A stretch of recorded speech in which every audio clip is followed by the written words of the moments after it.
Ok. Então, continuando como a terceira parte dessa aula, né, vamos agora trabalhar com o modelo heliocêntrico. Bom, vocês viram que é, depois que surgiu aquele modelo do Cláudio Ptolomeu, o modelo ptolomaico, onde tinha o movimento deferente, o movimento de epiciclo, que isso durou por muitos anos e a igreja aceitou isso. E as pessoas não podiam discordar, que se discordassem, né, se apresentassem estudos comprovando que aquilo estava equivocado, que estava errado, elas eram queimadas na fogueira, torturadas. Então, olha só, após cerca de 1000 anos, o Sol voltaria a ser abordado como centro do universo. No período final da Idade Média, surgiu a necessidade de aumentar a precisão das rotas comerciais, porque começou a ter mais navegação, e não navegação somente para explorar, mas navegação comercial. Né? Alguns países mandavam matéria-prima para outros, vendiam as trocas comerciais, o que incentivou a realização de estudos para aprimorar as cartas celestes e melhorar a orientação pelos astros. Cartas celestes eram os mapas, tá? Mapas de estrelas, onde os navegadores olhavam esses mapas e para se localizar. Assim foram sendo feitas correções ao modelo de Ptolomeu. Foi nesse contexto que o polonês Nicolau Copérnico, olha a idade, olha o ano aqui, 1473 a 1533, né, após cerca de 1000 anos, propôs um novo modelo, retornando às concepções heliocêntricas de Aristarco. Então as pessoas aí com o desenvolvimento de tecnologia, né, falaram, não, não, não, isso aí, a Terra no centro do sistema solar não está certo. A gente tem que colocar a verdade aqui, tem que explicar como é que funciona. Então, tem na apostila ali de vocês, né, um retrato de Copérnico no final do século XVI. Copérnico é um nome de referência para a astronomia moderna. Antes de seus estudos, a Terra era considerada o centro estacionário do universo, ou seja, era o geocentrismo, uma noção defendida pelo astrônomo Ptolomeu.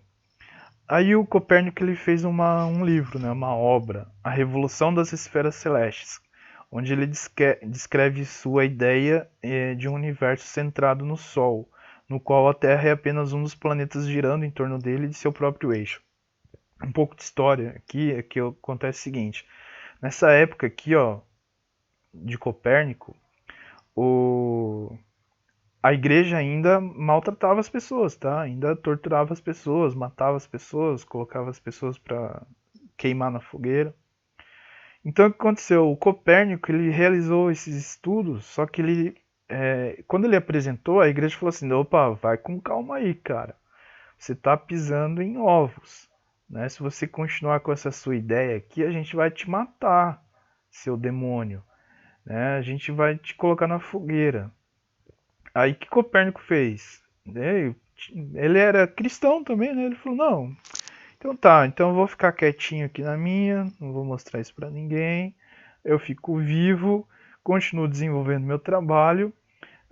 E aí ele tinha um sobrinho que era discípulo dele, que ele trabalhava junto. E aí ele falou pro sobrinho: ó, quando eu morrer, aí você publica tudo isso, tá? Aí você vem a público e fala tudo isso. Aí como não serão suas palavras, serão as minhas, como eu já vou estar morto, o que eles vão fazer? Vão querer me desenterrar e botar fogo no meu cadáver? Então foi isso que aconteceu. Quando ele morreu, aí o sobrinho dele, do Copérnico, foi lá e revelou todos os livros que ele tinha escrito, toda a obra que Copérnico tinha feito. E aí os cientistas começaram a tipo ficar com uma pulga atrás da orelha, né? Opa, esse cara aqui, né, tá apresentando uns fatos novos, interessantes, que explica melhor o movimento dos astros. Então a gente tem que dar um pouco de atenção para isso. Essa foto aqui eu trouxe uma foto do Copérnico lá em Varsóvia, capital da Polônia, tá? E aí começou então a discussão sobre o modelo heliocêntrico, ela começou a ser mais forte, os cientistas começaram a falar assim, não, o Copérnico tem razão, ele está certo, cara. A Terra não está no centro do sistema solar, do sistema planetário. Quem está é o Sol. Bom, o que Copérnico falava?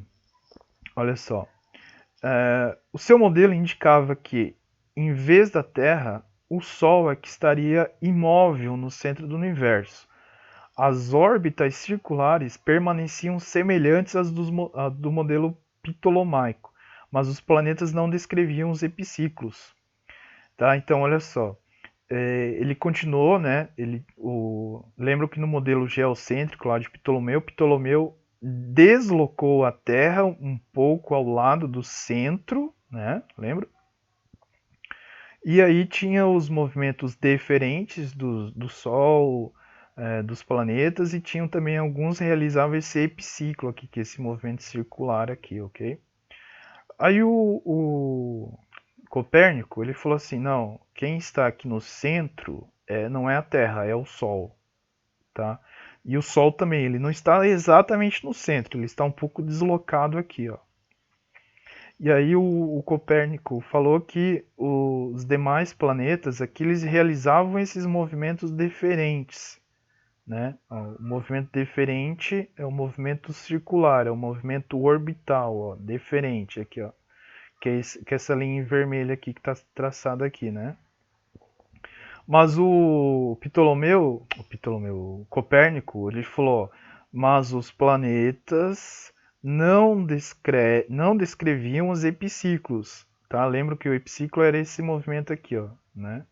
Ó, esse movimento circular aqui. Eles iam girando ao redor do Sol e fazendo esse outro movimento aqui.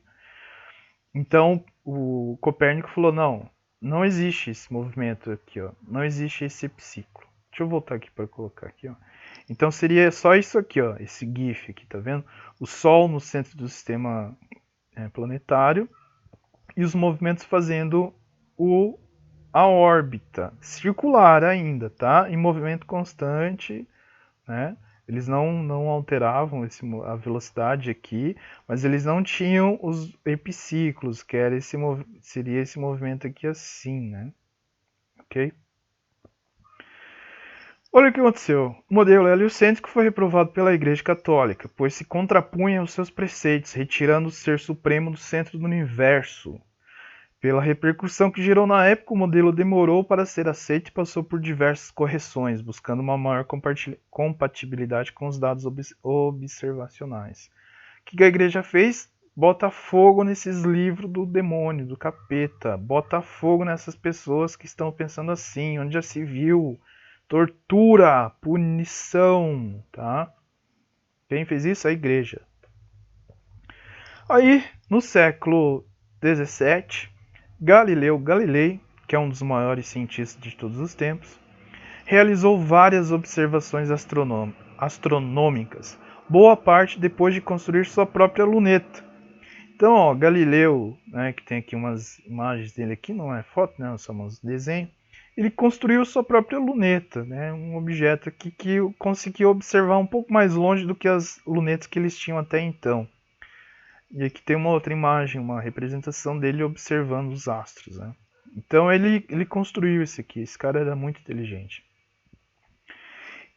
Aí em 1632, com a publicação do Diálogo, que é uma obra do Galileu, Diálogo sobre os dois máximos sistemas do mundo, Galileu comparou os modelos de Ptolomeu e de Copérnico. Ele estudou os dois, né? Tipo, eu vou pegar o modelo aqui do Cláudio Ptolomeu e do Copérnico e vou estudar eles, ó. Aí o que ele chegou à conclusão? O Galileu ele se pôs em defesa do segundo, tá? Ele falou assim, não, Cláudio Ptolomeu, que defendia o geocentrismo, está errado. Copérnico, que defendia o heliocentrismo, está certo. Né? Então Galileu também falou, não, quem está no centro do sistema planetário é o Sol, não é a Terra. Tá?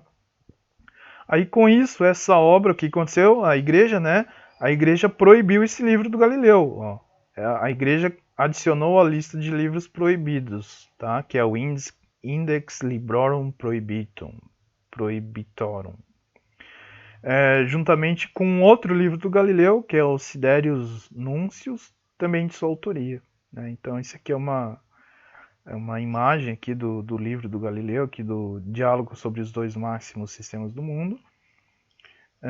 E a igreja bota fogo nessa merda aí, tá tudo errado esse negócio. Tá? Isso aqui é coisa do capeta.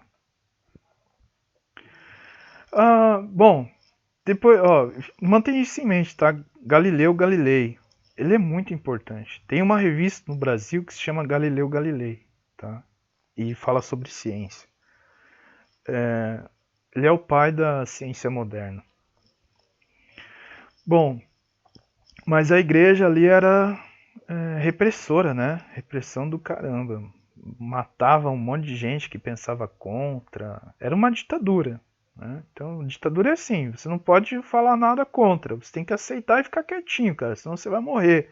E não é morrer simplesmente. Você vai ser torturado. Você vai sofrer. Tá? E a igreja fazia isso.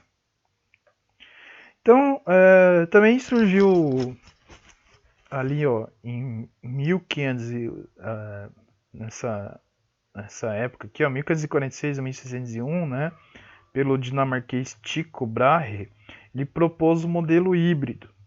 Então, a partir dessas publicações, o objetivo deixou de ser simplesmente determinar qual corpo ficava imóvel no centro. Os estudiosos passaram a tentar explicar as trajetórias particulares que certos planetas descreviam, pois elas evidenciavam que as teorias não eram coerentes com as observações. É isso que eu falei para vocês. Esses astrônomos eles ficavam observando os movimentos dos planetas ao longo dos anos e não era igual o que todo mundo pensava. Esses movimentos circulares, certinhos, né, chamado de deferente, o tal do movimento epiciclo. E isso ainda não estava certo, não, a explicação não estava correta. E aí surgiu aqui o dinamarquês aqui, né, um astrônomo dinamarquês, o Tycho Brahe, ele ele sugeriu esse modelo híbrido. Mas o modelo híbrido também estava equivocado, estava bem errado, mas o importante é que esse cara aqui ele desenvolveu tecnologia. Ó, ele produziu novos instrumentos em seu observatório, como sextantes e quadrantes, a fim de obter medidas com maior precisão que as realizadas até então. Então, ó, sextante, que é isso aqui, instrumento usado para medir a altura de um astro em relação à linha do horizonte, a fim de determinar a localização espacial e corrigir erros de navegação. Isso aqui, ele desenvolveu isso aqui para os navegadores, né? Isso aqui também, os quadrantes, ó, instrumentos semelhantes ao sextante, também usados para determinar a altura dos astros. Só que com o desenvolvimento dessa tecnologia aqui, o desenvolvimento das teorias dos modelos cosmológicos ali, ela foi melhorando ao longo dos anos. Então ele foi muito importante em relação a isso. Ele, nesse tempo aqui, a igreja ainda botava fogo em quem pensasse diferente. Então ele, né, tipo, opa, não quero morrer, né, cara, quero ficar aqui vivendo de boa. Vou só desenvolver uns instrumentos aqui, né, um instrumentinho, né, que vai ajudar os navegadores a se localizar. Então ele não propôs muita coisa não, tá? Mas ele criou, né, esses instrumentos que foram bastante importantes, que os astrônomos que vieram depois dele, aí sim usaram esses equipamentos aqui tecnológicos, né? Que vocês podem ver que não tinha eletricidade, não tinha nada, né? Não era um computador, era tudo mecânico o negócio. Utilizaram esses instrumentos aqui para cada vez mais ir comprovando que a Terra não é o centro do sistema planetário, e sim o Sol. Então aqui tem uma imagem, ó, de como que utiliza um sextante. Tá? Então bom, eu não sei utilizar um sextante, nunca vi um sextante também, mas a pessoa olha numa direção e aí tem algumas informações de ângulos, né? Como vocês podem ver aqui no quadrante, ó, que tem uma cordinha com um pêndulo aqui, né? E aí tem algumas informações de ângulo, então você obtém o ângulo, tá? Com a obtenção desse ângulo aqui, você vai ter uma ideia da distância do objeto observado com o ponto de localização onde você está ali. Isso ajudou bastante na navegação, tá? Revolucionou assim a navegação. Então, ó, só para acabar.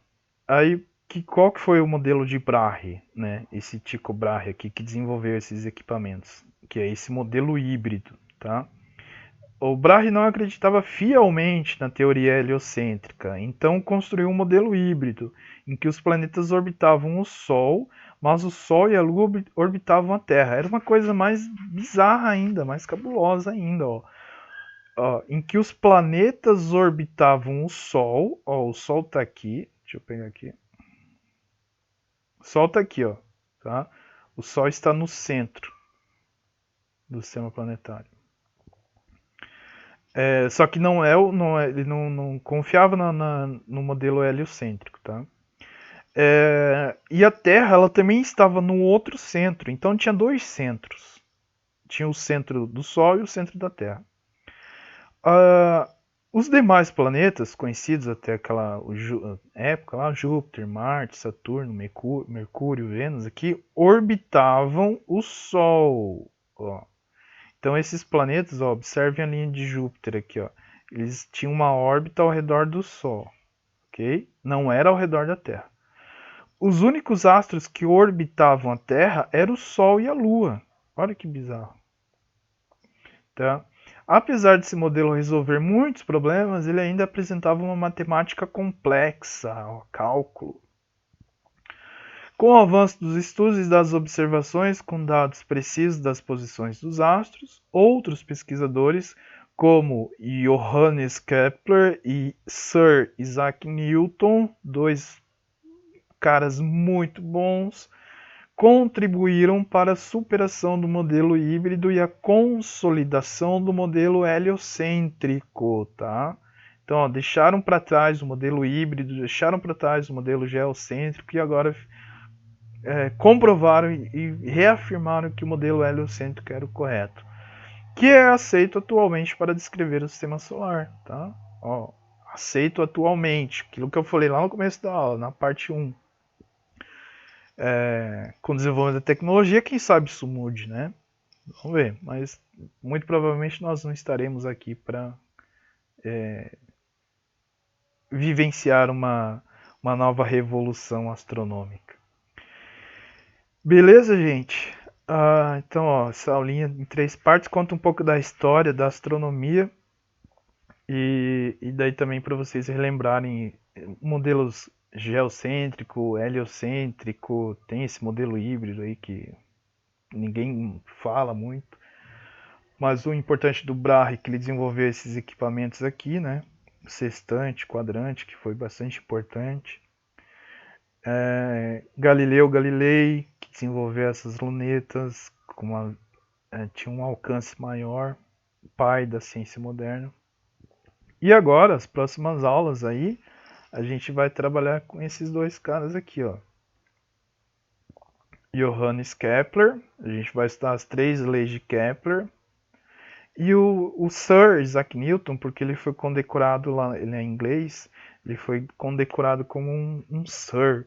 Tipo, é um cargo, é um dos maiores, é o maior cargo que existe lá na Inglaterra. Ele só está abaixo de reis e de rainhas, tá? E aí a gente vai entender quais foram as leis deles, tá? E como que eles... Esse modelo aqui, ó, o modelo heliocêntrico aceito atualmente, né, para descrever o funcionamento do sistema solar, é baseado em cima das leis de Kepler e de Isaac Newton, beleza? Um abraço.